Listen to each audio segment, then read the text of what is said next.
One of the things that I love about Taylor Swift is that she is an album artist. So when she puts together an album, it is telling a story, it's creating a feeling, and she's focusing on how the songs kind of relate to each other and create this bigger picture. And I just think that that gives you, as a fan, so much to hold on to, so much to go back to, so much to think about, and so it can be a really fun experience as a music lover and listener. And of course, one of the most important things if you are going to tell a story is how you set the scene, how you begin the story. So I want to do a little mini series. It'll be a 4-part series about Taylor's openers and how they do a great job of getting you prepared for the album, setting the scene. And I'm going to start today with her first 3 albums. So obviously I will start with Debut, and the opener for Debut is Tim McGraw. And I think Tim McGraw is a perfect not only album opener but a perfect Taylor Swift opener. So this was her first single, this was the first song on the album obviously, and this song is what introduced her to the world, and most specifically the country music world. And I think that just from the opening sound of that twangy guitar to the storytelling throughout it, which is a very, like, my favorite thing about country music and a very country music thing to do, it's immediately establishing herself as a country musician and someone who appreciates the art of country. But then she does it a little bit more by having her self-reference Tim McGraw throughout it. So the album opens with that twangy guitar, and she says, "You said the way my blue eyes shined, put those Georgia stars to shame that night. I said that's a lie." And you immediately get this idea of what this song is about. It's boys complimenting her. They're obviously hanging out, and she kind of doesn't know how to take the compliment. And then the story goes on to tell about this, like, summer love story and how she went back to school and she's missing him, and she hopes that he remembers this summer in the same light that she does, in this beautiful way. And how she wraps it up is, "I hope that when you hear this song, it makes you think of me. When you hear Tim McGraw, I hope you think of me." And I think that using such a prolific singer, songwriter in country music at the time and still now, Tim McGraw, was just so smart, because she does it in a way that it's connecting back to her while also paying respects to country music in general and what country music is about. And I think a lot of country songs also do really like to pull and talk about other artists and kind of pull on that nostalgia. So for her to show from the beginning that she gets it, she understands what makes country music great from the start, is so smart. And I think it just establishes this beautiful relationship for her to have with country radio for the amount of time that she did, and makes people feel like she's real and she wants to do this and she cares about the music. And so then, like, the rest of the album, like, I don't feel like there's necessarily like an album story as much with Debut. It's more of a introduction to Taylor Swift, her teenage dreams, a lot of them I feel like a lot of the songs are more about her kind of just like thinking about what she thinks something would feel like, how she thinks something would be perceived, with like some personal stuff as well. But just, it was really just her like showing what she can do.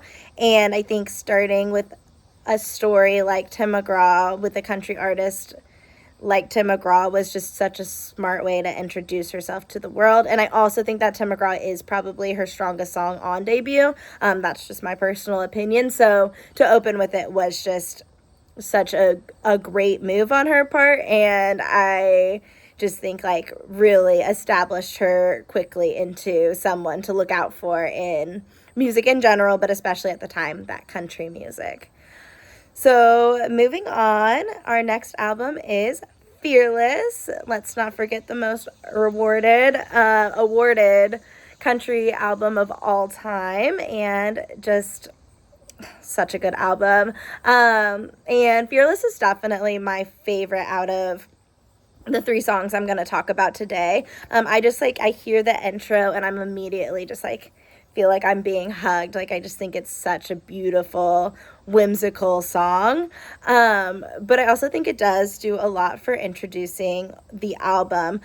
So for starters, it is the title track, obviously. And I do think that this idea of being fearless not only is seen in the story she's telling in the song, but also like the overarching idea that she's just putting herself out there. She's writing these songs about her life, about her love, about her heartbreak, and just letting the world see it and sharing her opinions so openly and honestly, and that is fearless in itself. But then the song is about like what she pictures a perfect first date to feel like, and it should feel like you just feel so loved and seen, and it's like just it feels like you can do anything. And she definitely gets that point across with the feel of the song sonically, but also the lyrics. And I think that it does prepare you for the album really well, because the rest of the album is her realizing kind of the dangers of being fearless and having to decide if that's how she's going to continue to approach love and life. So you've got the songs where she's dreaming about what love could be like, Love Story, Hey Steven, You Belong With Me, and then she has her songs that are a reality check on what love could be like and can really hurt. White Horse is this disillusionment of what love and fairy tale is, and she's like, okay, maybe I'm not this princess who can have it all. Maybe I won't just get it right on the first time, and like some boys are gonna, say forever and always and then leave. Some are gonna say sorry and not actually be sorry, and those are lessons to learn. And you have to either decide to hold back or, be looking in the rear view mirror, saying I'm leaving this town and I'm going to continue to be fearless with my life despite all of the dangers and the heartbreak that can come. So yeah, I think Fearless as a title, Fearless as a title track, and as the opening track really does set up the album beautifully.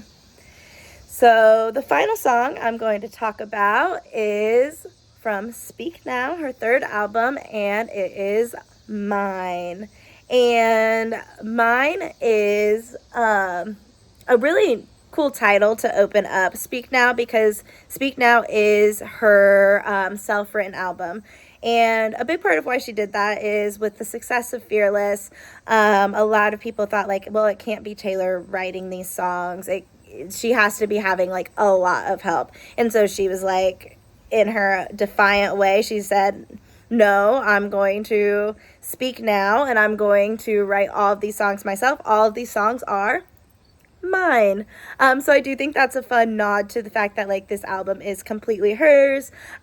She didn't have any help or any co-writers with it. And I also do feel like Mine does a really beautiful job of opening the album. It just ease you into it. And Speak Now is very much a mixture of, I feel, real life songs where she's talking about things that happened to her that she felt like she needed to say something about, like Dear John, Last Kiss, Innocent, those songs that are like addressing some of the rumors or the big stories that had happened to her since Fearless had come out.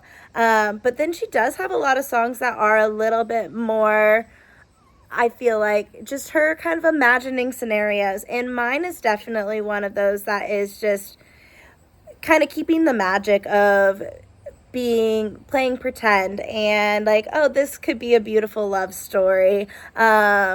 Just like Speak Now is like this bold, like, don't say yes. Like, obviously she did not walk up to a wedding and cancel it, or speak now at a wedding, but it's just a fun way to dream and still have kind of those whimsical thoughts while also dealing with some of the harder stuff. I do feel like overall Mine is not her strongest album opener in the sense of setting up the whole album. I feel like it really is that idea of like, this album is mine, these songs are mine, and here you go. And again, I think that in a way that does kind of speak to Speak Now, because Speak Now is so much more of like a patchwork of songs in a lot of ways, where she's speaking up for things that happen, but also just writing some just cute, beautiful songs about her dreams or her ideas, or just telling some stories. And mine is also one of the more country songs on the album, so I do think it sets that, like, yes, this is still a country album. I'm still writing these quintessential country songs. So it does do that for the album as well. And it's also just a really cute song. It makes me happy when I hear it. I'm excited to press play and open with mine. So I think it does do a lot for the album. I honestly don't have a better album opener option for Speak Now. Like, I know people have said like maybe Sparks Fly, but that's kind of the same idea of it. It doesn't necessarily like tell you more about what the album's going to be about, but in a way the album's just about everything going on and then some bonus fun stuff. So maybe that could work maybe just as well, but then it wouldn't be like hers, and she's saying this album is mine.